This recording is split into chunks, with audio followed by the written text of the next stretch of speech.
Kuki militant singna fazinduna thamliba nupamacha ani athuba matamda thadoraknaba India gi Home Minister da taksinba mathautai haina CLP gi luchingba Okram Ibobi na phongdokhre ngasi jananeta hijam irabot celebration committee na sinduna ya school da laiba Manipur Dramatic Union gi hall da pangthokpa chamaga kungani rak suba jananeta hijam irabot ki mapokumon thauramda wafamasi phongdorakhibani thauram aduda Ibobi na makha taraduna irabot na miyam gi damakta lauramba thaudang haurakliba mirol singna khangba matham oire loinana kuki militant singna fazin khiba mioi ani athuba matamda thadoraknaba laingak na hotnagadabani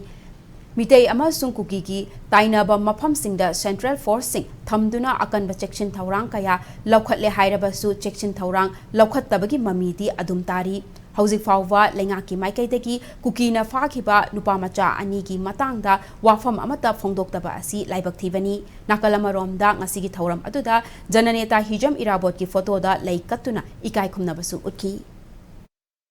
If they can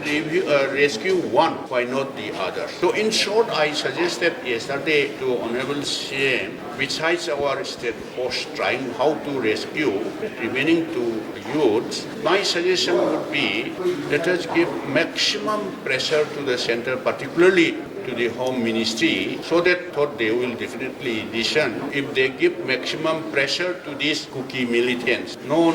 don't do like that. If you do like that, then further the gap escalation of between these two communities, what will be the future of the state of Manipur? That's why let us try to rescue these two boys and let us give maximum pressure to the Government of India, particularly Home Ministry.